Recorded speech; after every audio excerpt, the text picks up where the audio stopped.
Trata, Eduardo, porque lo vamos a distribuir. Que me avisen. Adelante, ya estamos grabando, Blanca, adelante. Bueno, Buenos que días. buenas tardes, me encanta verlos a todos. Voy a leer el currículum tan importante de Eduardo Pablo. Eduardo Pablo es PhD, profesor asociado de Minnesota State University en Moorhead. Eduardo ha sido Clinical Professor de la A.B. Freeman School of Business, Tulane University, profesor asociado de Liesa, en Caracas, Venezuela, y profesor asistente de la EGADE, Tecnológico de Monterrey, en Monterrey, México. Eduardo investiga finanzas corporativas en mercados emergentes y enseña, entre muchos cursos, finanzas internacionales y finanzas para emprendedores. Bueno, sin más que agregar, estamos listos. Gracias, Blanca. Gracias, Blanca. Una breve introducción, muy bueno. Primero queremos agradecer a Eduardo, que es nuestro compañero de estudio, nuestro colega. Y la verdad que creo que trajo un tema a la mesa muy importante, como es el tema de geopolítica y mercados. De lo que yo hablé con Eduardo antes, la idea es un poquito comentar.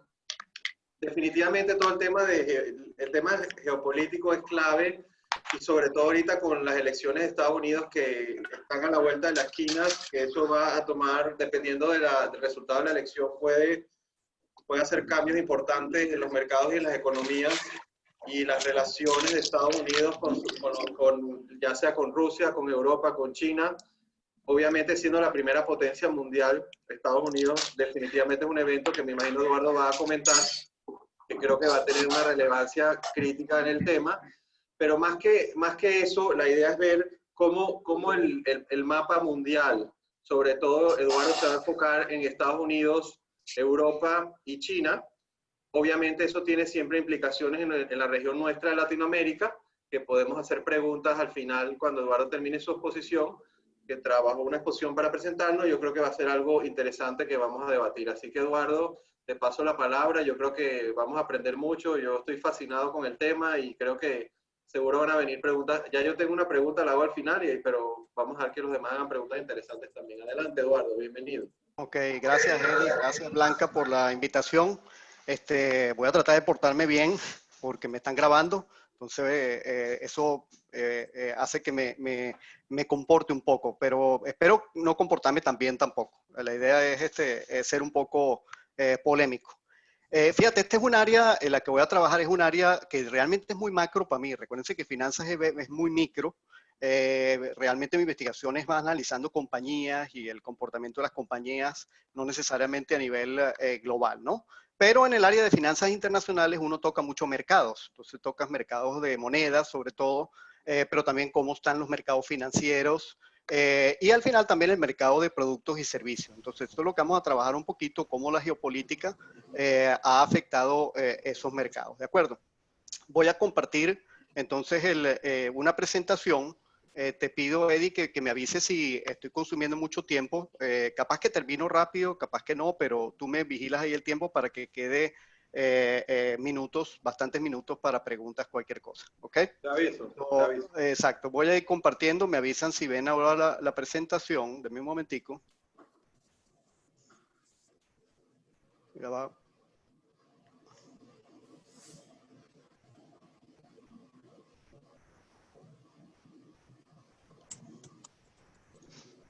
Ok, ahora deben de estar viendo la presentación.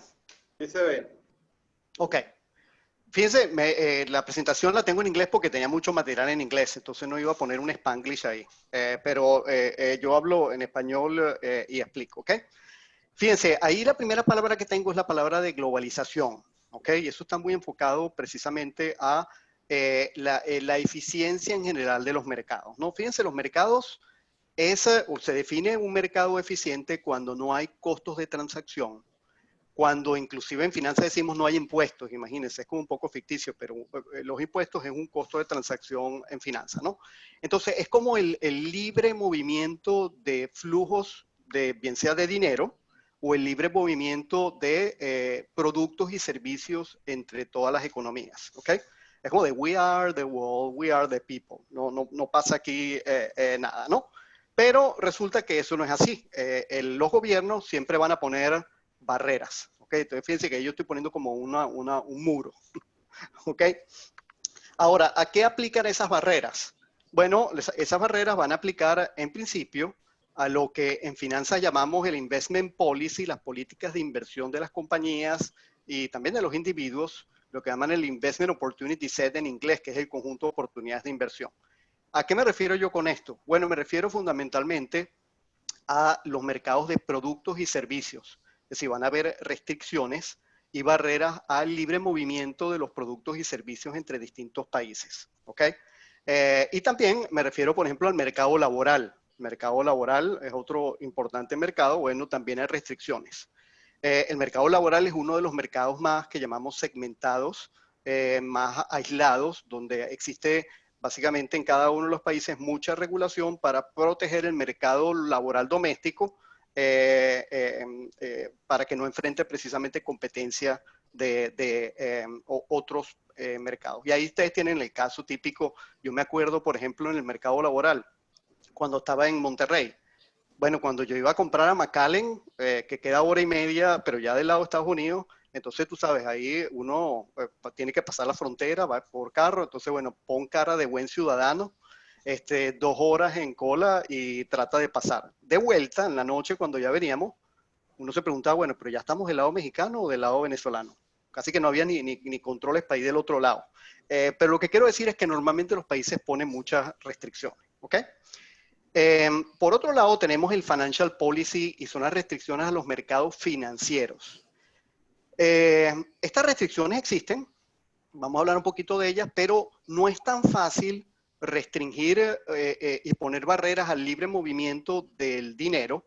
Es más fácil restringir lo que sería el libre movimiento de productos y servicios.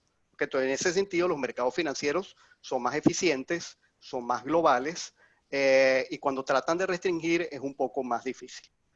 Ok, para organizar un poco la cosa, voy a hablar en cuanto a las restricciones que aplican a los productos y servicios en lo que llaman barreras explícitas, y aquí fundamentalmente esto es regulación, ¿ok? Y las barreras implícitas. Implícitas son menos, pero quiero decir aquí más bien es un sentimiento. Por ejemplo, cuando uno habla de proteccionismo, yo me acuerdo pues, hace tiempo, y ahorita también, ¿no? Pero con Obama, en la época de la crisis financiera, Obama decía, buy American, compra americano. Yo digo, bueno, pero si yo quiero un Samsung o yo quiero otro producto, ¿por qué voy a tener que comprar americano? ¿Ok? Con Trump es igual, ha habido mucho vamos a decir así, incentivo a lo que son las empresas domésticas de Estados Unidos versus foráneas, etcétera, ¿no? Pero cuando yo hablo de implicit barriers, es algo que se promueve, pero no está en la regulación. Ahora, una barrera implícita o un sentimiento de proteccionismo en algún momento puede pasar a ser una barrera explícita. Lo mismo aplica a la política financiera. Uno puede hablar de barreras explícitas e implícitas teóricamente, aunque cuando hay para los mercados financieros suele ser más explícitas que implícitas, ¿no? Pero fíjense, nosotros sabemos, por ejemplo, los mexicanos, los venezolanos, control de cambios. Entonces, nada, voy a tratar de controlar que no compren dólares. Al final es muy ineficiente. La gente que tiene para comprar, compra de alguna manera, si sea en un mercado que no es el legal. Es mucho más difícil restringir lo que serían los mercados financieros. Ok, vamos entonces ahorita a analizar varias cosas, ¿no? ¿Hay rankings sobre qué tan globales son los países o qué tan abiertos son los países? Y la respuesta es que sí, ¿ok? Sí hay, no son perfectos, están más asociados quizás a competitividad, pero déjenme mostrarles un par de ellos, ¿ok? El primero lo hace el Heritage Foundation, es lo que llaman el Freedom Index, como el índice de libertad económica. Este índice lleva muchísimo tiempo, estaba inicialmente más asociado a tú puedes decirse en Estados Unidos, más de los republicanos, un organismo, esta fundación es más conservadora, pues, que inicialmente estaba más asociado a los republicanos que a los demócratas, pero vamos a ver un poco aquí los rankings, ¿ok? Fíjense, déjame abrir aquí esta pantalla. Están viendo ahorita el índice. ¿Sí lo ven, Eddie? Sí se ve. Ah, no, okay, no has entrado al índice todavía, no. La página web no has entrado todavía. No, estoy entrando, yo estoy en la página web ya, ¿no la ven? No, Espérate acá no se entonces. ve. Ok, Eduardo, espera un acá no momento. se ve. Tienes que... Ah, ya. Sí se ve. ¿Sí la ¿Se ven? ve? ¿Sí la ves, Roberto? Bueno, yo veo, no, ranking en No, ya la voy a, geopolitics. espérense un momentico, No, ya la voy a, lo que ya no la se voy ve a es la poner. entrada. Roberto, lo que no se ve es la entrada, digo. O sea, sí se ve ranking of Sí, sí, geopolitics. Y debes Sí, tener espérense un momentico porque voy a compartir precisamente el ranking ahora. Denme un momentico, voy a pararla aquí No hay y problema. ahora sí le voy a compartir el ranking para que lo vean. Aquí está el ranking. ¿Sí lo ven ahorita? Ahora sí. Ok, perfecto. Ok. Fíjense, ahí el primero aparece Singapur. Ok, y vamos a ver un poquito los indicadores, ¿no? Fíjense, Rule of Law. Dice que es muy importante, dice derechos de propiedad, judicial effectiveness, government integrity, etc. Government size. Aquí la idea un poco es que el gobierno sea pequeño pero eficiente, ¿ok? Regulatory efficiency más o menos iguales, pero fíjense aquí los otros índices. Dice open markets, ¿no? Dice trade freedom es libertad de comercio, investment freedom y financial freedom. Este indicador dentro de todos es quizás el que está más asociado a lo que yo estoy explicando ahora, ¿ok? Hay más. Ah, no, creo que esos son todos los indicadores. Ahora me estoy pasando a otros países aquí. Pero vamos a ver el ranking. Fíjense, aquí lo tienen. Los que ellos dicen totalmente free. Está Singapur primero, ¿ok? Hong Kong, pero Hong Kong tiene una red de aquí bajando porque la cosa está, ahora vamos a discutir un poquito el caso de Hong Kong, tienen como un negative watch, ¿no? Pero fíjense, Estados Unidos, aquí tú te pones a ver y Estados Unidos está en el 17. Fíjense que Chile está mejor ubicado dentro de Latinoamérica, ¿ok? Entonces, Estados Unidos ha caído mucho. Antes estaba top 10, ahora está en el punto 17. ¿Quieren ver dónde está Venezuela? Ah, bueno, vámonos aquí, un momentico, aquí me voy al final de la tabla.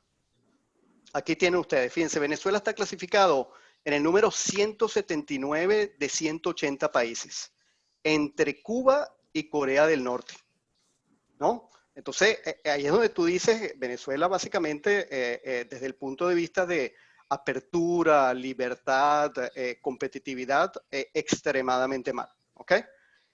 Déjenme ahorita, voy a parar aquí esto y le voy a compartir el otro ranking. Déjenme un momentico aquí que busco el otro ranking y se los voy a poner. Es un ranking ahora más bien no de una fundación conservadora, pero de World Bank. Es el Doing Business. Estoy seguro que muchos de ustedes ya habrán visto este ranking. ¿Ok? Y les voy a mostrar, hay una correlación bastante grande. Déjenme mostrarles aquí. Fíjense, ahí lo tienen.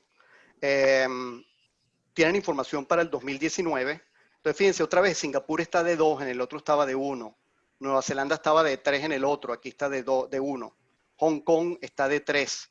Estados Unidos está mejor ubicado aquí de número 6, ¿ok? Uno se pudiera preguntar por qué. Bueno, pueden haber varias razones, etcétera, pero recuérdense que el World Bank está financiado por Estados Unidos. No sé, ustedes saquen sus propias consecuencias ahí, sus propias, ¿cómo se dice?, deducciones. Pero obviamente un gran financiamiento de Estados Unidos al organismo de World Bank que hace el ranking puede influenciar un poco su posición en el ranking, ¿no? Pero en general eso es lo que nosotros tenemos. Venezuela, bueno, vámonos un momentico aquí al final, espérense un momentico, voy a ponerlo aquí. Este ranking es largo, fíjense que hay muchos países, pero es fácil encontrar en Venezuela. Aquí está Venezuela, fíjense, del puesto 188 de 190, entre Eritrea, Yemen, etcétera. Es muy mal ubicado, ¿ok? Claro, cuando hablan doing business en este ranking, hay un sesgo, ¿no? Porque nada más incluyen legal business, ¿ok? Entonces, por eso algunos de estos países que están aquí al fondo a lo mejor están mal ubicados, porque son nada más legal business. Ok, voy otra vez aquí al material que tengo. Déjenme un momentico para compartir mis slides.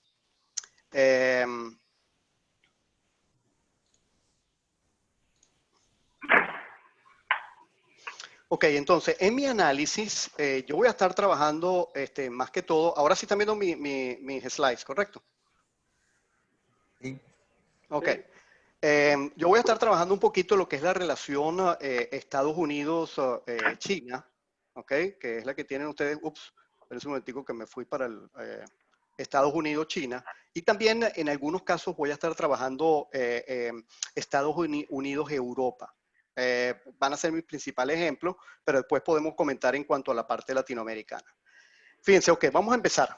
Voy a organizar, tenemos nuestras, vamos a analizar precisamente las restricciones al libre movimiento de productos y servicios, ¿ok? Y aquí me voy a enfocar ahorita un poquito en cuanto a la parte de impuestos, ¿ok? Y voy a comentar un poco las políticas de Trump en cuanto a impuestos. Primero, en general, en cuanto a la parte impositiva, estoy hablando sobre todo la parte de impuesto corporativo. Los mercados en Estados Unidos se han vuelto mucho más eficientes, más competitivos a nivel global, porque ha existido una reducción de la tasa corporativa, que antes era 30 y pico %, ahora es 21, y eso hace que Estados Unidos hoy en día sea un país mucho más competitivo y abierto a por lo menos mantener las empresas que están en Estados Unidos. Anteriormente, estamos hablando antes del cambio en la ley, muchas compañías americanas se estaban yendo de Estados Unidos, ¿ok? Porque el impuesto era muy alto. Había algo legal que podían hacer que se llamaba tax inversion, en donde, por ejemplo, si tú comprabas otra empresa, vamos a decir así en Irlanda, que al menos tuviera 25% de tu tamaño, tú podías mudar tu residencia fiscal a aquel país, ¿no? Entonces, muchas compañías, sobre todo en el sector farmacéutico, hicieron eso y se mudaron a otro país para pagar menos impuestos, ¿ok?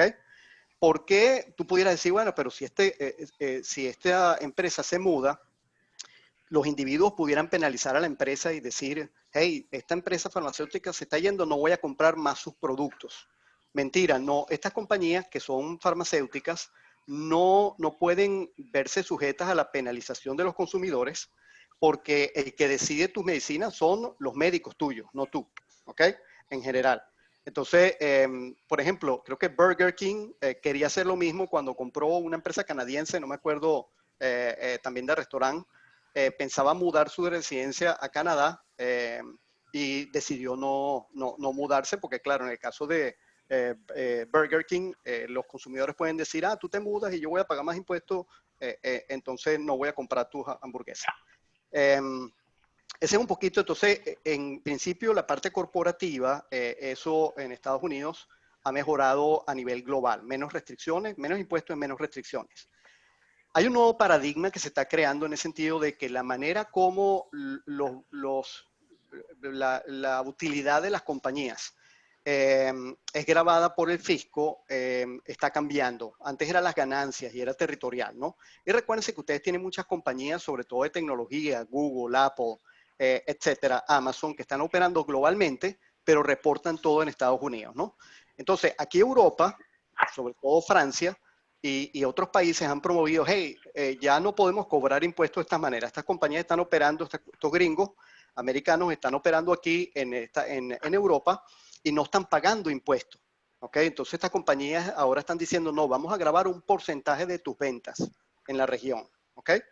Entonces Estados Unidos dice, y aquí es el problema que se está surgiendo a nivel global, bueno, no me parece bien, vamos a hablar, pero no me parece bien porque entonces tú estás quitándole beneficios a compañías que en principio deberían de reportar ese beneficio en Estados Unidos. ¿Ok? Entonces aquí inclusive hay lo que llaman un impasse. Estados Unidos se retiró de las conversaciones y está amenazando y dice, por ejemplo, si Francia impone este impuesto a las grandes compañías de tecnología como Google, entonces yo voy a cobrarle más voy a poner pues, ¿cómo que se llaman los tarifs en español? Aranceles, a productos que vengan de Francia, etcétera, ¿no? Entonces, aquí hay un problema grave en cuanto a la parte con Europa. Eso sí lo veo yo. Y Estados Unidos, en principio, tiene algo de razón. Recuérdense que en Europa prácticamente no hay compañías de tecnología competitivas. No se han creado. Y las pocas que habían, como Wirecard, ahí en Alemania, quebró. Quebró porque se estaban robando el dinero allá adentro, ¿no? Entonces, ¿quién se imaginaba a los alemanes con ese tipo de corrupción? Hasta nosotros en Latinoamérica estamos aprendiendo algo de corrupción de los alemanes. Entonces, es interesante lo que está pasando con la parte impositiva en los mercados. Después tenemos que what's coming, ¿no? Digamos, mercados más ineficientes, ¿ok? Fíjense, aquí esto lo saqué yo de un email que recibo diario del Wall Street Journal, pero ahí tienen un poquito lo que se piensa Biden de hacer. Lean al principio, dice, John Biden called for higher taxes on U.S. companies foreign income. Ok, entonces si tú operas afuera, te voy a poner impuestos. Ok, y dice, and special tax breaks for domestic manufacturing. Entonces, bueno, vas a producir, los que produzcan en Estados Unidos tienen incentivos fiscales. Esa es la parte donde no tiene mucha lógica. Eso es lo que en general cuando uno cree en mercados eficientes, crea una ineficiencia que al final la vamos a pagar todos nosotros. ¿Ok?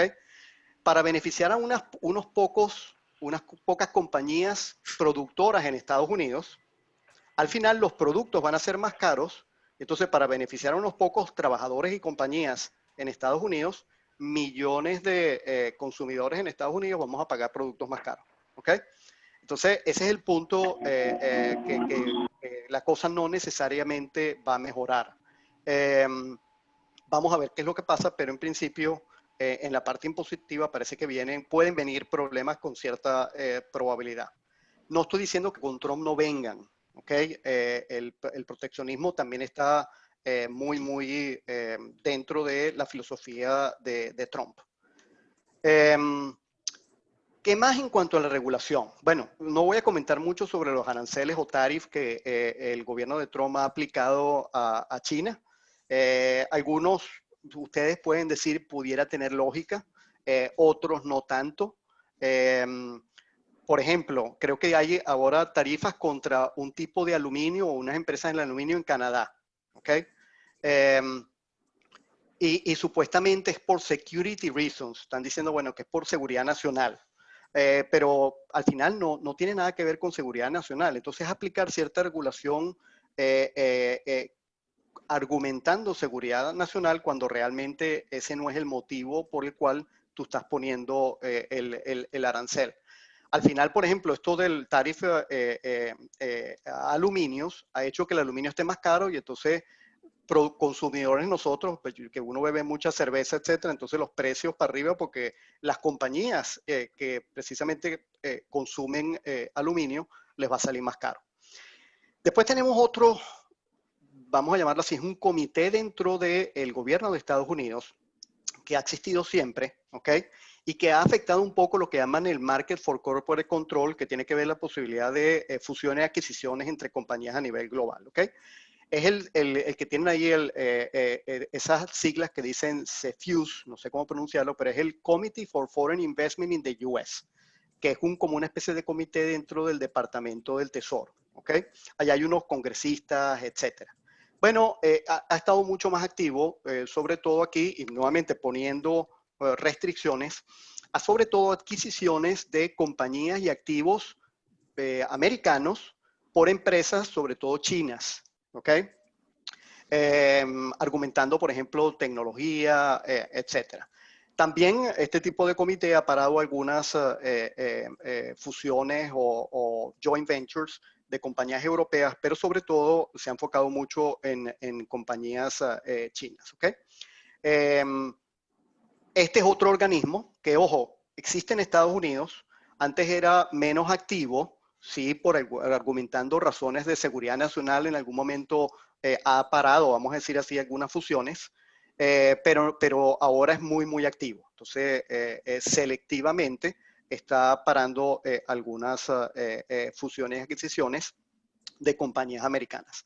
Me acuerdo hace mucho tiempo, después del 2001, había uno, creo que era Dubai Ports, los puertos de Dubai, una compañía que quería adquirir, no sé si unos puertos aquí en Estados Unidos, y obviamente este comité en aquel entonces dijo, no queremos necesariamente a empresas que están en el Middle East, en el Medio Oriente, manejando los puertos de entrada de nuestros productos aquí en Estados Unidos. Entonces, es algo que tienen digamos, que hoy en día está muy activo y parando mucho lo que es ese mercado de control corporativo. Después tenemos un poco la regulación asociada a inmigración. Y aquí sí ha habido un cambio muy importante en Estados Unidos y en todos los países. Todos los países se han puesto un poquito más picky en cuanto a la parte de inmigración, pero en Estados Unidos muchísimo.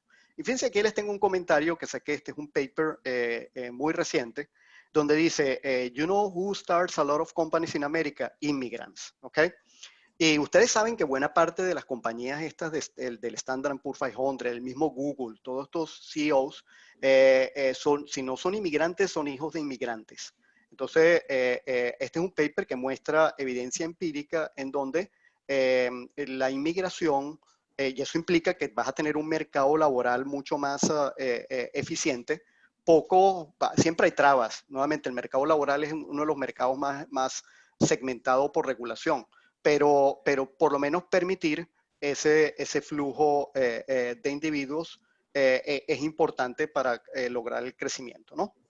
Y uno de los graves problemas aquí en Estados Unidos de los últimos años es que cada vez hay menos creación de empresas pequeñas, entrepreneurs, emprendedores. Entonces, uno de los problemas que ha, vamos a decir así, exponenciado ese declive en la creación de nuevas empresas tiene que ver con el hecho de la inmigración. ¿Ok? Vamos ahorita un poquito a la parte de Hong Kong y China. ¿Ok? Es interesante, esto ha pasado a partir del 2019. Fíjense que China, en principio, Hong Kong es fíjense que recuérdense que en ese ranking estaba de número 2. Bueno, resulta que Hong Kong era uno de los países más abiertos, mejor posicionados y digamos, muy abiertos a los mercados globales, etcétera. Pocas trabas. Bueno, China siempre ha tenido lo que se llama un European Call, ¿okay? Un call europeo en el sentido de que tiene la opción de adquirir Hong Kong en el 2047. En otras palabras, a partir del 2047, Hong Kong es parte de China. Pero China decidió ejercer ese call temprano. ¿Okay? En otras palabras, está ejerciendo esa opción a partir del 2019 y convirtió lo que era supuestamente un call europeo en un call americano. Entonces, tenemos aquí que se está creando una serie de problemas geopolíticos muy interesantes en esa región, producto de un país que era muy global y ahora está teniendo problemas. Fíjense, un punto es cómo Estados Unidos puede, vamos a decir así, penalizar o dar un signal de que no estoy de acuerdo con esto. Entonces, Hong Kong tiene un tratamiento muy especial desde el punto de vista de comercio con Estados Unidos. Entonces, empiezo a ponerle trabas a Hong Kong. Bueno, si yo hago eso, estoy afectando principalmente a los hongkoneses y no necesariamente a China. Entonces, es un poquito difícil ese tratamiento. Hay un reacomodo geopolítico, por ejemplo, el ciudadano de Hong Kong no es, a ver, si hay un problema en África, vamos a decir, parecido a este, entonces vienen los refugees, ¿ok? Entonces, bueno, vamos a admitir los refugees, pobrecitos, vamos a tratar de que se vengan para acá. En el caso de Hong Kong es distinto. El ciudadano de Hong Kong es un ciudadano con billete, con dinero, ¿ok? Muy bien preparado. Entonces ya está Australia, está Japón, está Taiwán, el mismo United Kingdom les dijo, vengan, si estamos dispuestos a recibir más de 1 millón de hongkoneses. Creo que dijeron primero 500,000 y lo subieron a 1 millón.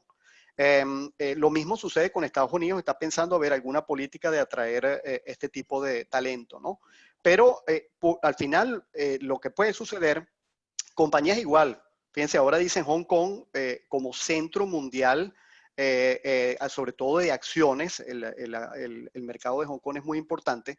Ya están Australia, Japón, viendo cuál es el nuevo centro de Asia, ¿ok? Entonces, hay un reacomodo interesante en cuanto a la parte de Hong Kong que creo que está afectando los mercados de manera importante. Fíjense, aquí tienen ustedes un poquito en la parte de Hong Kong, cómo desde el 97, y este es un gráfico viejo, 20 años después, en el 2017, esto es lo que uno espera de la globalización. En la parte izquierda del gráfico, y déjenme un momentico, porque yo creo que aquí yo puedo poner...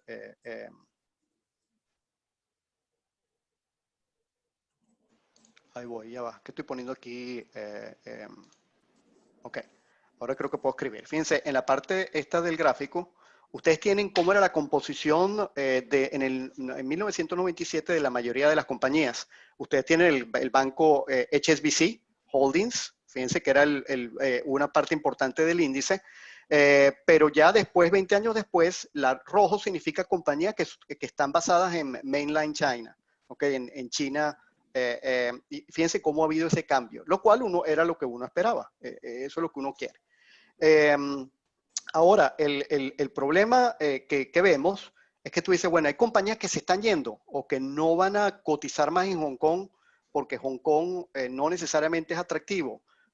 Bueno, no necesariamente. Fíjense que más bien en el corto plazo, las compañías que están cotizando en Hong Kong han aumentado mucho. ¿Ok? ¿Por qué? Bueno, porque se están yendo de Estados Unidos. ¿Ok? Fíjense, una nueva tiene que ver aquí con... ¿cómo se llama esta compañía? Ahora se me olvidó. Ahora me viene el nombre. Pero es, ¿cómo se llama? La compañía que cotiza o que vende productos en China asociados con Pizza Hut, Yum Foods China. Precisamente ahora están haciendo una IPO en Hong Kong, mudando un poco sus operaciones. Fíjense, Alibaba. Alibaba en principio también dijo, nada, voy a cotizar primero en Estados Unidos. Pero dado la situación de, vamos a decir así, de reserva o en contra de compañías chinas en Estados Unidos, entonces Alibaba hizo una IPO importante en Hong Kong, ¿ok? Y así muchas empresas han mudado su trading de Estados Unidos a Hong Kong. Compañías europeas y americanas han hecho también han emitido acciones en Hong Kong porque tratan de alinear su, vamos a decir así, su política financiera con su política operativa. Por ejemplo, Gucci, compañía italiana, en algún momento dice, estamos vendiendo mucho en China, bueno, vamos a hacer cotizar aquí para que también en Asia puedan comprarnos, ¿ok? Comprar nuestras acciones. Entonces, es un reacomodo que ha habido que es bastante interesante. No podemos dejar de mencionar en la parte de barreras explícitas al libre comercio de productos y servicios Brexit. ¿Okay? Yo entiendo las razones de los británicos en cuanto a decir, bueno, mira, resulta que hay ciertas políticas importantes que están siendo tomadas por unos burócratas en Bruselas, allá en Europa, que ni siquiera son elegidos por nosotros. ¿Ok? Eso no nos gusta. Y entonces, claro, ellos decidieron en un plebiscito, vamos a decir así, bastante cerrado, decidieron separarse. Pero eso ha creado una serie de problemas muy, muy graves en cuanto a ese libre comercio de productos y servicios, y muchos años después todavía están negociando. Ahora el deadline es final de este año. Entonces vamos a ver qué es lo que pasa ahí, ¿no?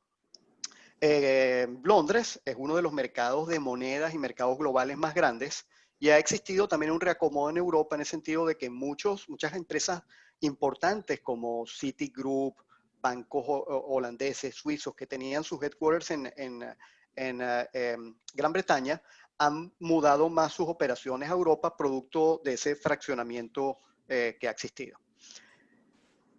Un ejemplo de proteccionismo tiene que ver el caso de TikTok ahorita aquí en Estados Unidos, ¿no? Entonces, yo lo veo así porque no hay ninguna regulación explícita que diga TikTok no puede operar en Estados Unidos. Dicen que es por seguridad, ok, pero demuéstramelo.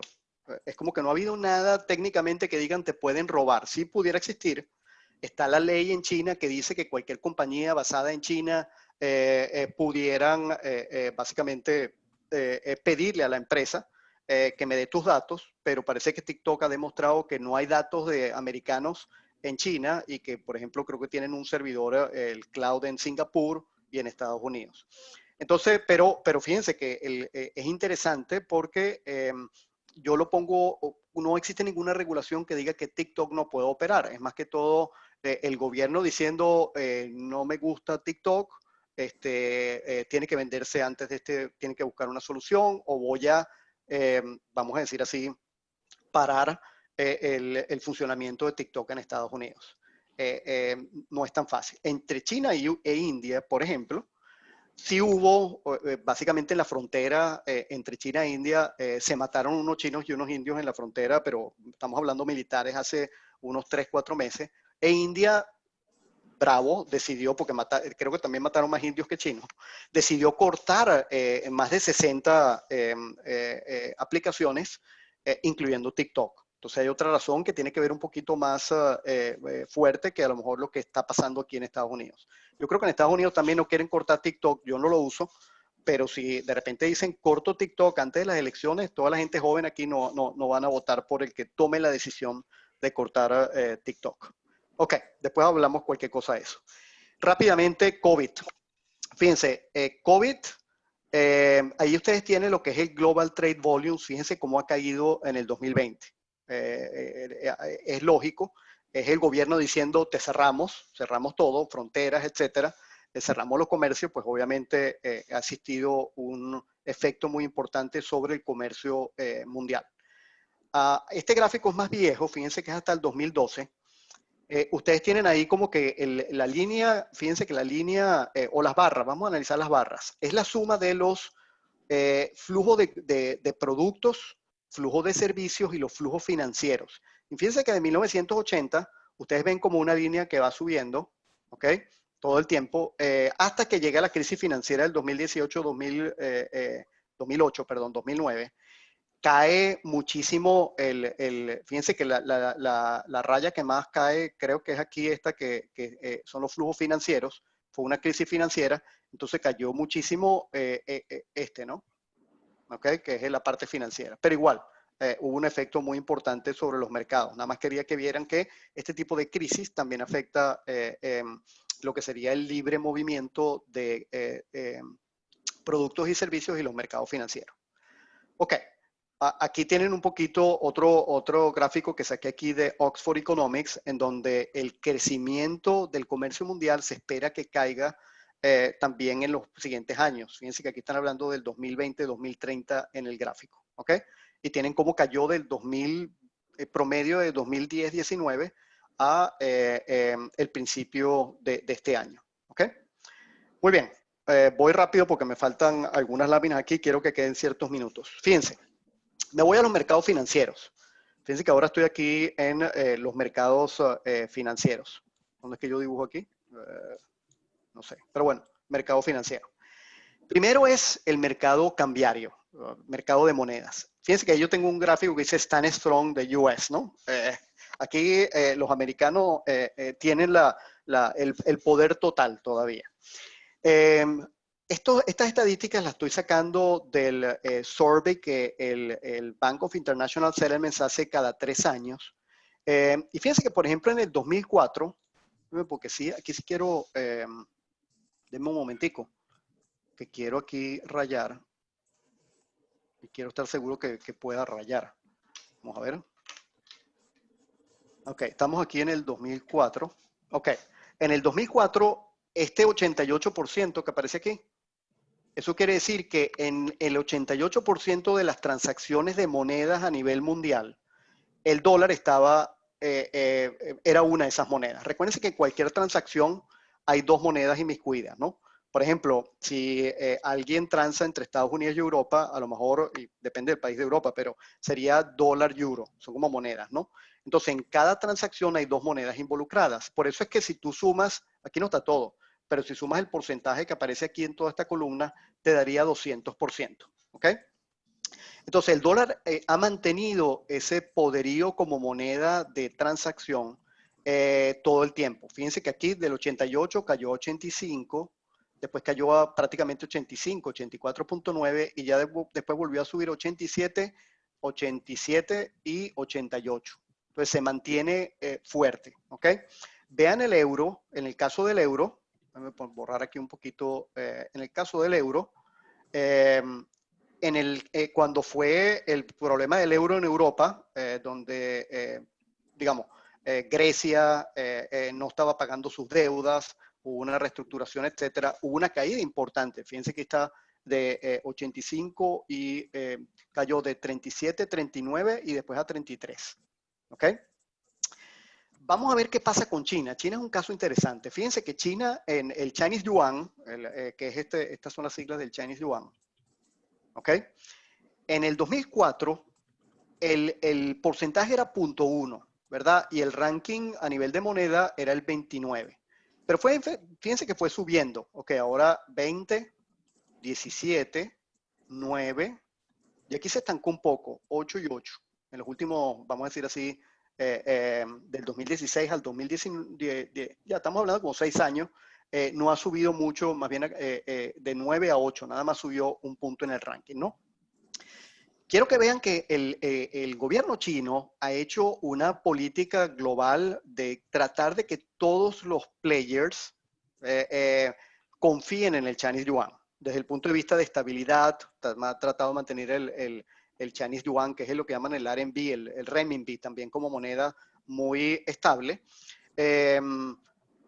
Por ejemplo, convenció al Fondo Monetario Internacional para que esto sea una moneda de reserva, ¿ok?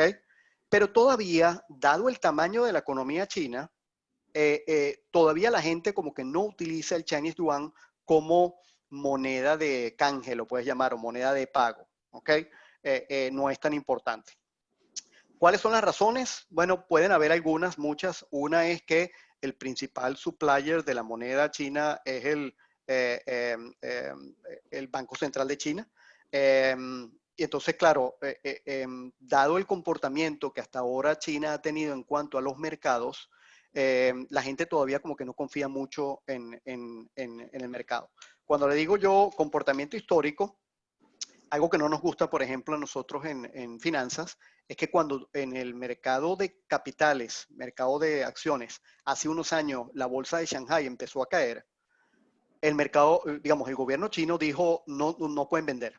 ¿No? Es decir, no, digamos, es como que los mercados caen, los precios caen y entonces viene el gobierno y te dice no, tú no puedes vender. Claro, obviamente el mercado no va a caer más, pero ¿por qué no va a caer más? Porque el gobierno no te permite vender. Normalmente en gobierno, cuando el mercado está cayendo, en Estados Unidos, en otros sitios, normalmente los gobiernos intervienen y lo que prohíben es lo que llaman el short selling, el irse en corto. Es como que voy a vender lo que no tengo, porque eso magnifica la caída del mercado. Pero en China sucedió esto donde dijeron no pueden vender por un tiempo, ¿no? Entonces eso es lo que no nos gusta. En Estados Unidos hay circuit breakers y hay otros mecanismos. Ok, fíjense Latinoamérica. Latinoamérica yo creo que está representada por el peso mexicano, que está en este nivel. Era 12 aquí, 12. Llegó un momento donde subió el peso mexicano a 8, pero ha caído a 15. ¿Ok? El mercado cambiario mexicano es uno de los más eficientes, pocas restricciones en México. Es una moneda que la usan mucho, tiene ese ranking porque los inversionistas, cuando quieren invertir en monedas, compran y venden el peso mexicano como proxy de otras monedas latinoamericanas que son más ilíquidas y son más costosas. ¿Ok? Entonces, ese es el punto. Por eso es que también está ahí. Ahí tienen más abajo, creo que el real brasileño, etcétera. ¿Ok? Entonces, este es un mercado donde Estados Unidos tiene mucho poder y este poder lo usa. ¿Ok? Fíjense, por ejemplo, cuando Estados Unidos dice voy a parar las transacciones o voy a penalizar a un banco en China porque está financiando a Corea del Norte. ¿Cómo puede hacer eso? Bueno, precisamente porque ese 88% de las transacciones que ustedes tienen ahí, cualquier transacción internacional en dólares, ese pasa por el Fed de Nueva York. Entonces va a estar monitoreado. Fíjense que este tipo de mecanismo se creó por los ganadores de la guerra mundial, por ahí en el Fondo Monetario Internacional, World Bank. Este sistema de pagos básicamente es tan viejo como la Segunda Guerra Mundial y obviamente los ganadores tienen ese tipo de poder, así lo veo yo, ¿no? Entonces todos los bancos tienen corresponsales en Nueva York, etcétera. Y esa es una manera que tiene Estados Unidos de controlar un poco. ¿Cómo puede cambiar esto? Bueno, ahí está lo que llaman los cryptocurrencies, que si las monedas digitales, esto realmente va a cambiar, etcétera. Hasta ahora no ha pasado nada con el poderío del dólar como moneda. La inflación que pudiera existir en Estados Unidos en el futuro, pudiera mermar un poco lo que sería la importancia como moneda que mantenga valor. Ok. Sigo aquí muy rápido. Fíjense, este es otro gráfico de la misma tabla, del mismo survey del 2019, donde muestra el par de monedas que son más fuertes en las transacciones globales. Tienen ustedes el dólar euro, dólar Japanese yen, dólar sterling pound, dólar Aussie, que es el Australian dollar, Canadian dollar, y el Chinese yuan está por ahí en un poco más abajo, ¿no? Fíjense, cuando vean la importancia de las monedas como mantener valor, como símbolo de inversión, aquí tienen ustedes, por ejemplo, déjenme irme a la tabla anterior. Fíjense el Swiss franc. Fíjense, la economía de Suiza es miserable en tamaño, no en riqueza, pero en tamaño relativo a la China. Pero fíjense que aquí mantiene una posición de 7 en cuanto al gobierno. Es decir, no me puedes pagar en dólares. Bueno, págame en Swiss franc, yo te los acepto. Pero no es lo mismo con otras monedas, ¿ok? Muy bien, sigo aquí. El mercado cambiario y de monedas es uno de los mercados más eficientes y más difícil de controlar, ¿ok? Fíjense que en el 2019 estamos hablando transacciones diarias, daily, ¿ok? Estamos hablando de $6 trillion. Estos son 6 millones de dólares en Estados Unidos, ¿ok? Vean que son 6,000 billions. Entonces, estamos hablando de que básicamente cada día de trading en el mercado cambiario es equivalente a, yo diría, más del 10% de todo el output de Estados Unidos. ¿Ok?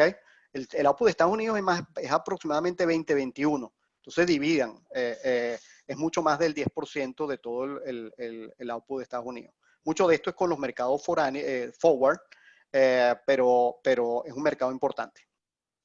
Eduardo, Okay. como Dime. me pediste, te voy a dar 5 minutos más para dejar unas preguntitas al final.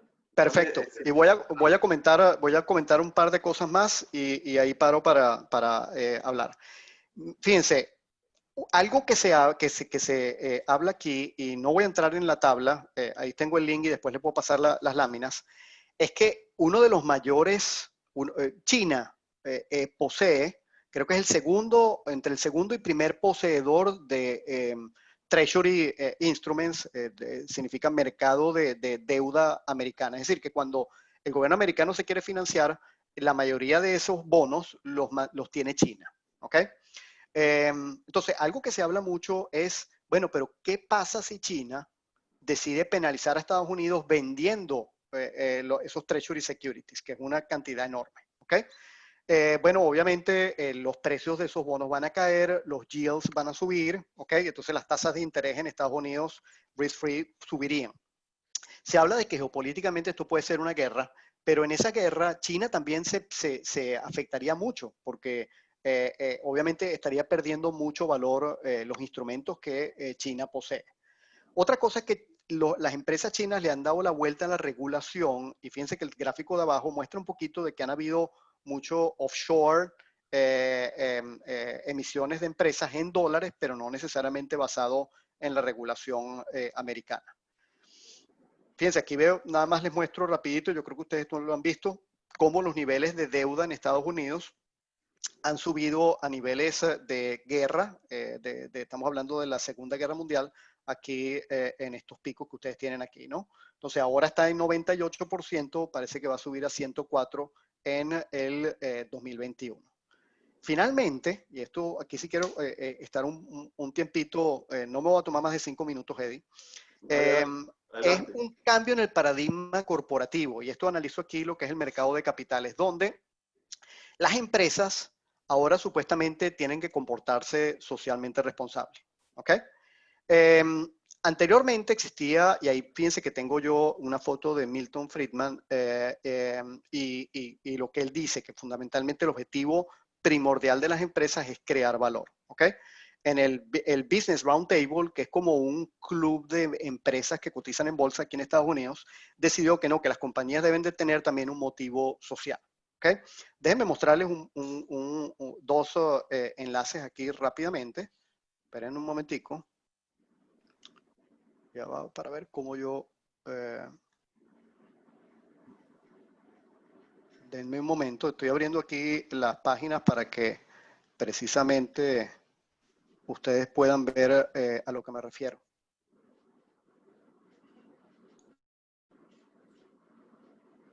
Y ahora voy a compartir estas dos, mi browser.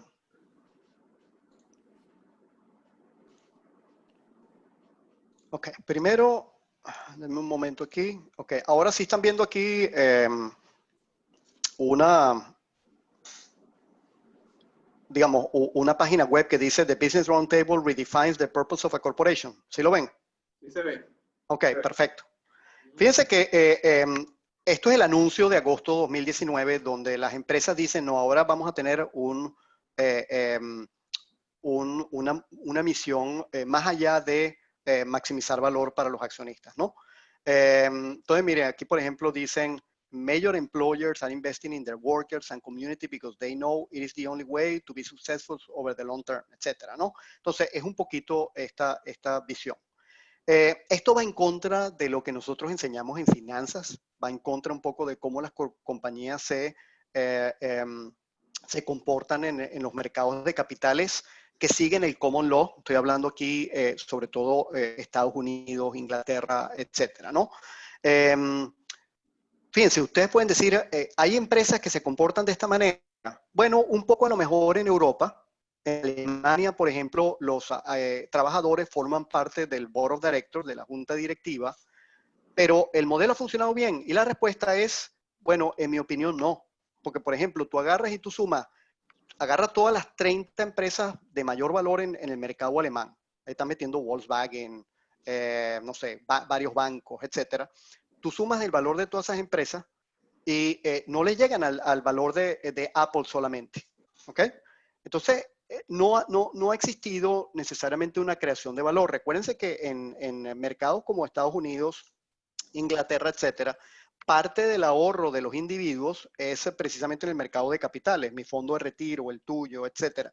En cambio, en Europa es un poco más que tú dependes del Estado, en el sentido de que el Estado te va a proveer parte de esa seguridad social y retiro que tú quieres. Entonces, yo creo que esto está muy mal en Estados Unidos. Fíjense otra cosa, y con esto voy a terminar. Les voy a enseñar aquí el artículo que publicó Milton Friedman, que dice, a Friedman Doctrine, dice, the social responsibility of business is to increase its profits. Ok, vean un poco aquí cuándo se publicó, 1970. Vean la publicación de New York Times. Si Milton Friedman, ¿ustedes creen que Milton Friedman pudiera publicar un artículo parecido a esto en el New York Times hoy en día? Y la respuesta es no.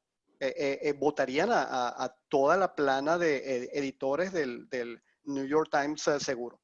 Fíjense, este es un artículo muy interesante, pero le voy a poner aquí nada más algo que dice Friedman aquí al principio. Dice, vamos a subrayar esta parte. Aquí. Ok, un momentico, dice ahí.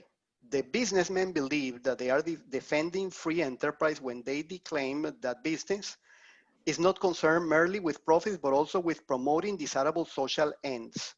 That social business has a social conscience and takes seriously its responsibility for providing employment, eliminating discrimination, avoiding pollution, and whatever else may be the catchwords of the contemporary crop of reformers.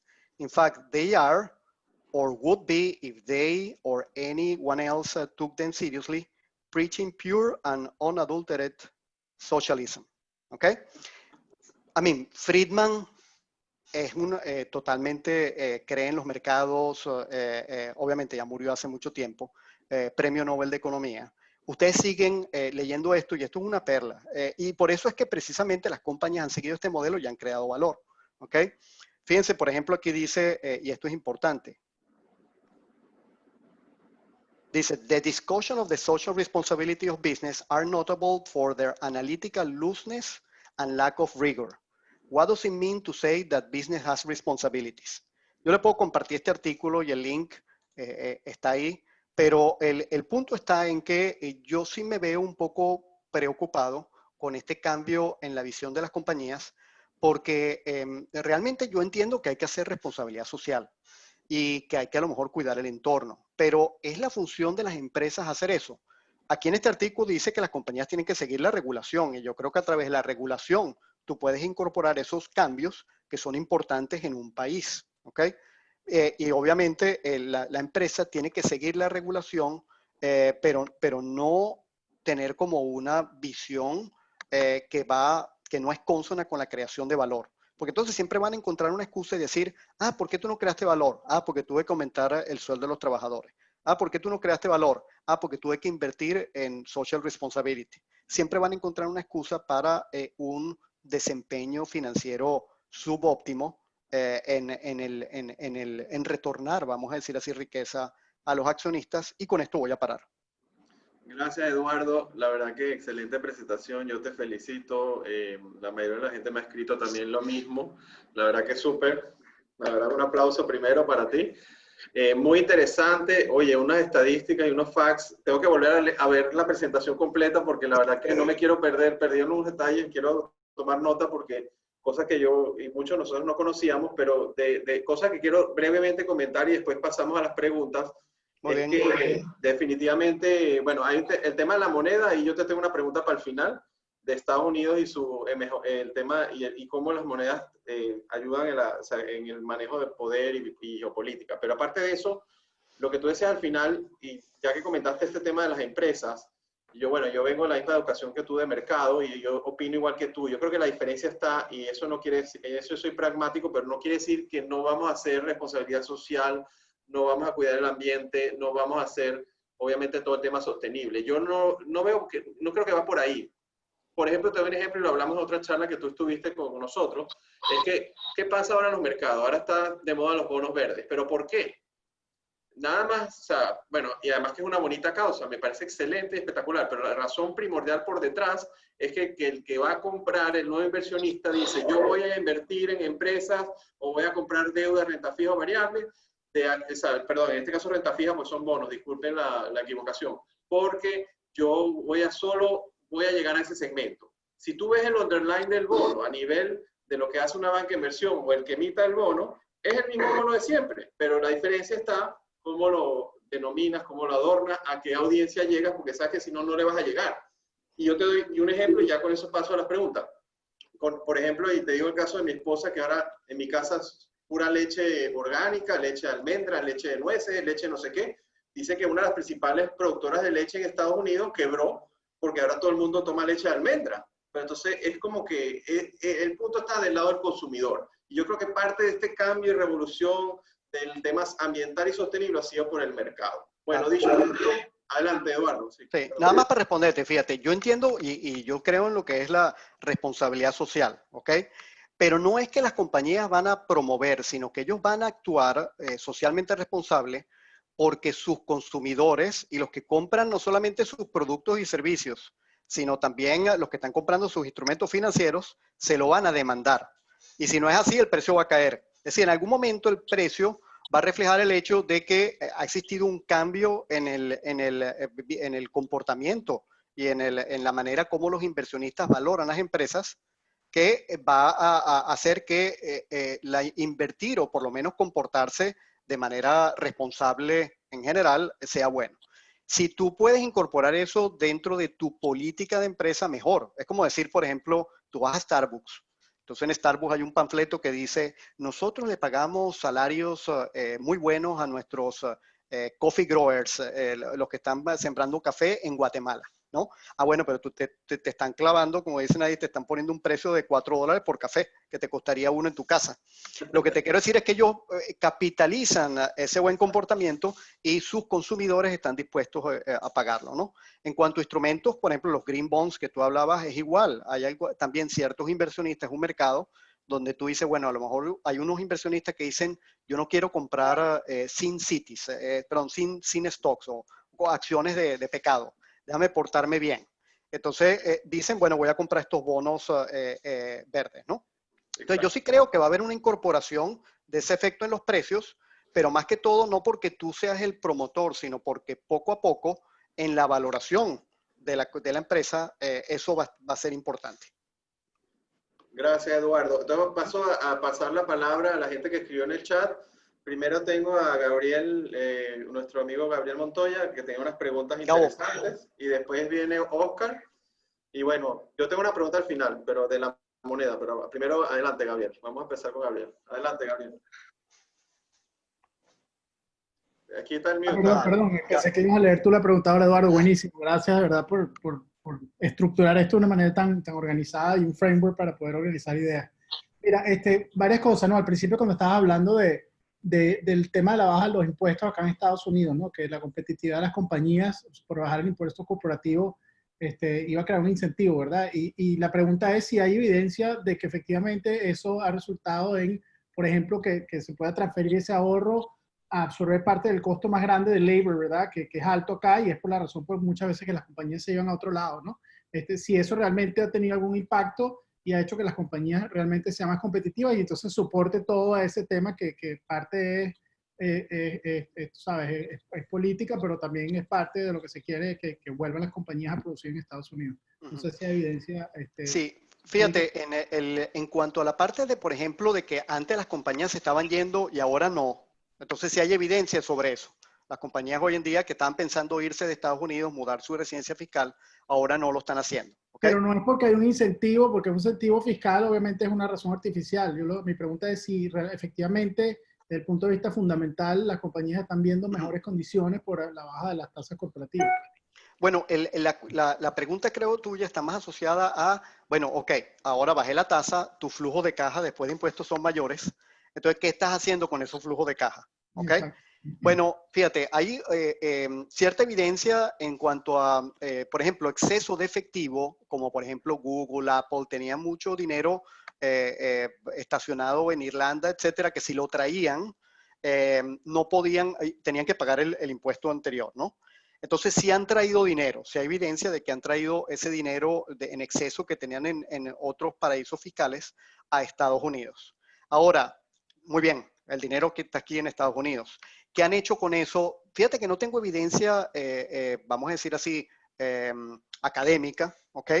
Pero sí he leído varios artículos de periódico que dicen que buena parte de ese exceso de efectivo que se trajo ha sido más bien para, en los últimos años, para pagar dividendos.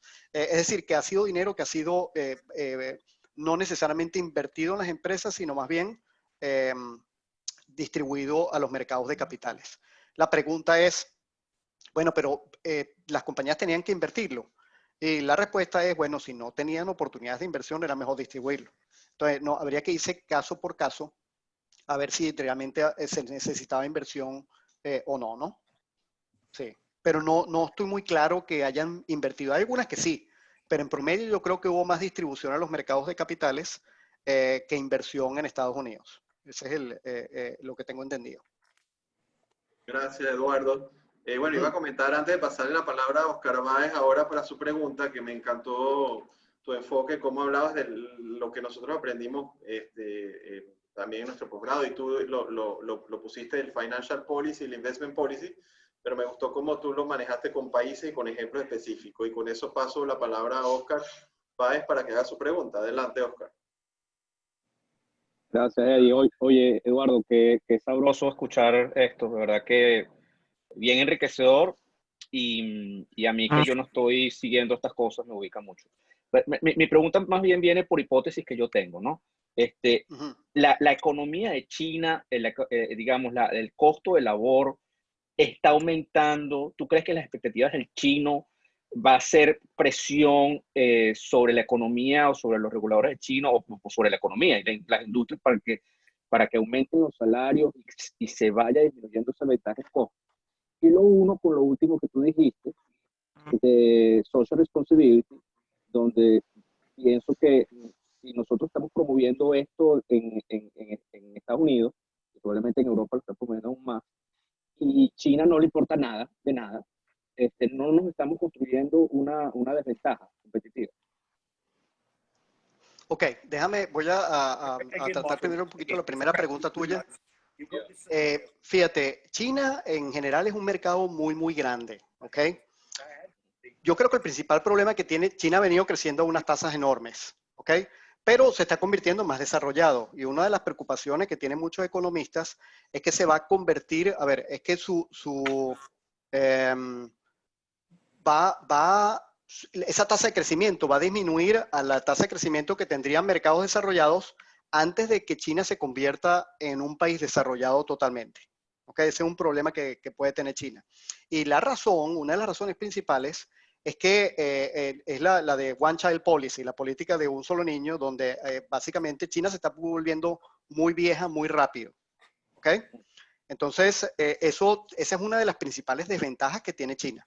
Y hoy en día ya quitaron la política, pero claro, como todos los países es carísimo, cuando tú vives en Shanghai, en Hong Kong, vives en Beijing, comprar una vivienda es muy caro, viven en unos huecos y las familias no quieren tener hijos tampoco. Entonces es una de las principales desventajas que yo veo.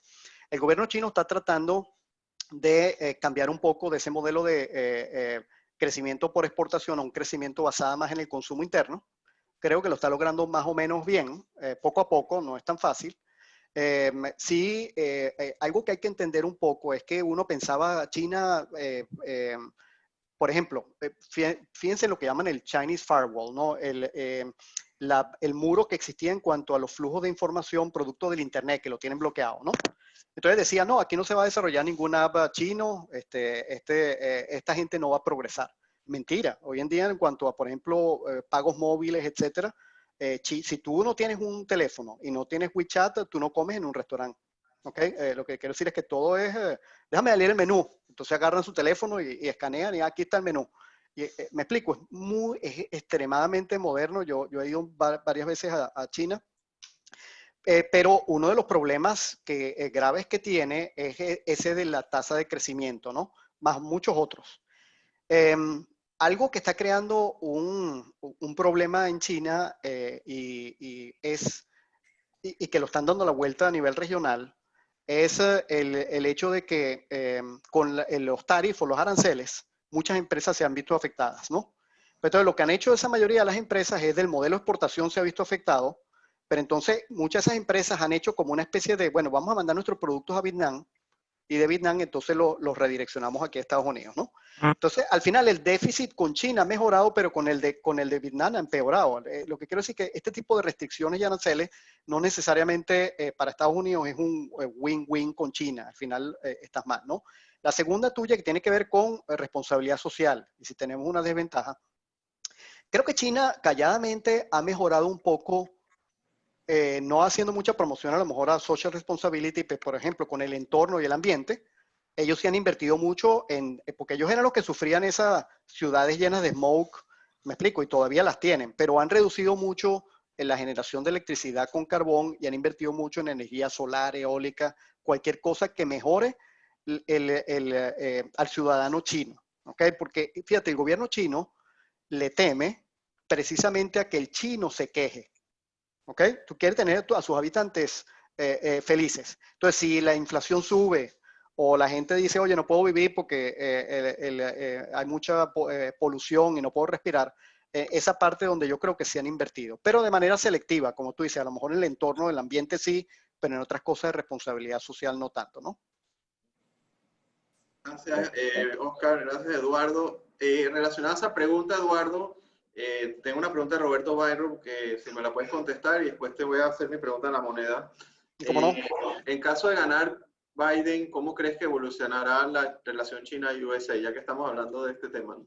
Sí, bueno, fíjate que salió recientemente varios artículos en Estados Unidos sobre que Biden tiene una política, va a tener una política en principio, en cuanto a este periodo preelectoral, antes de las elecciones, muy parecida. Él dice presión con China. Es decir, y lo tiene que hacer, ¿ok? O por lo menos lo tiene que mercadear así antes de las elecciones, porque si no pierde. Ese es el punto mío. Es decir, hoy en día el americano, bien sea demócrata, bien sea, yo creo que la mayoría del americano sí piensa de que a China hay que ponerle un parado. No estoy diciendo si eso está bien o mal, pero es el sentimiento del americano, ¿no? Entonces, Biden creo que no puede aflojar mucho ahí porque si lo hace, después puede tener problemas a la hora de reelección, porque yo creo que este es un sentimiento que se va a mantener en el tiempo, ¿no? Gracias, Eduardo. Mira, mi pregunta creo que sería la última. Pero, perdón, la última cosita. Creo que sí puede mejorar un poco las relaciones de Estados Unidos con Europa. sobre todo la Europa continental, no sé si United Kingdom, pero por ejemplo Estados Unidos se ha peleado mucho con Alemania, con otros países por razones de OTAN, ese tipo de parte yo creo que sí puede mejorar. Gracias, Eduardo. Esta sería la última pregunta. Después de que me la respondas, yo voy a dejar de grabar y yo quería, Blanca, si estás de acuerdo, hacer una encuesta aquí de los eventos por 5 minutos. Le voy a pedir que se queden para ver cómo vamos a manejar de aquí en adelante estos eventos como lo que ustedes prefieran. Pero vamos a hacer la última pregunta y después nos quedamos 5 minutitos. Pero yo dejo de grabar primero antes de hablar de ese tema, ya que estamos en confianza con Eduardo, ¿no? Eduardo, el tema de la moneda, yo puse la pregunta y tú mismo hablaste del tema y a mí ese tema me apasiona. O sea, obviamente el tema de la moneda tiene un juego muy preponderante en el juego geopolítico mundial. El tema euro, el Brexit, Estados Unidos. Y me quiero ir la pregunta hacia Estados Unidos. Ya tú más o menos pero quisiera que elaboraras un poquito más, porque la moneda virtual versus el dólar. O sea, ¿no será que la moneda virtual no ha terminado de arrancar porque Estados Unidos obviamente usa el dólar como una herramienta fuertísima, como tú bien dices, porque es que entonces tienes el FED detrás, la corresponsabilidad bancaria, los temas de las franquicias de las tarjetas de crédito de Visa, Mastercard, que son a nivel mundial, que ellos lo utilizan a su antojo. Y entonces Sí. y yo que estando en Panamá, tenemos países como Panamá en donde, tú sabes, te ponen más restricciones, más difícil para operar, cuando Estados Unidos dice, no, usted traigan mi dinero y yo después chequeo. Entonces, pero ellos sí tienen sus offshore, y, ¿entiendes? O sea, y lo mismo en Europa. Entonces, ¿cómo ves el tema virtual? ¿Sabes que Estados Unidos va a crear una moneda virtual esponsoreada por el gobierno americano, por el Tesoro americano, garantizada por el FED? Quizás será una manera de controlar parte del juego geopolítico a través de la moneda virtual o no, no sé. Si Sí. puedes dejarme reflexiones de ese tema, ¿qué opinas tú? Sí, fíjate, el mundo de las monedas virtuales es un mundo que yo no he estudiado mucho, pero tiene sus bemoles, como quien dice, ¿no? Tú tienes razón en el sentido que Estados Unidos ha sido lento en crear algún tipo de moneda virtual, ¿ok? Ya China el año pasado ya publicó que este año iba a empezar a manejar una moneda dentro de su mercado doméstica. En eso China está muy avanzado, ¿ok? Mucho más avanzado que Estados Unidos. A ver, cuando tú tienes un gobierno central que impone, ¿ok? Es más fácil también coordinar ese tipo de cambios grandes. Entonces, ahí China, con su gobierno centralizado, pues puede tener una ventaja en hacer el primer paso. ¿Me explico?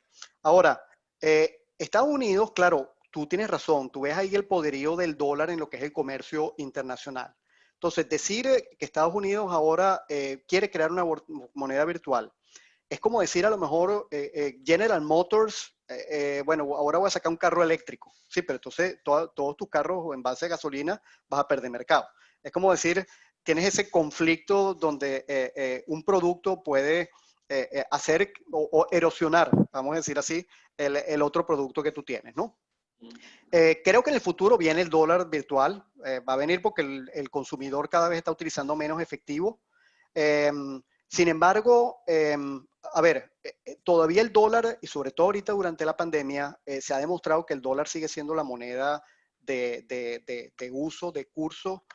Fíjense que el Federal Reserve, durante la pandemia hubo un problema de liquidez en los mercados monetarios y el Banco Central de aquí de Estados Unidos, pues el Federal Reserve, financió a todos los bancos centrales de todo el mundo, Japón, etcétera, ¿no? Entonces, ese poderío yo creo que es muy difícil que Estados Unidos lo vaya a soltar muy rápido, ¿ok?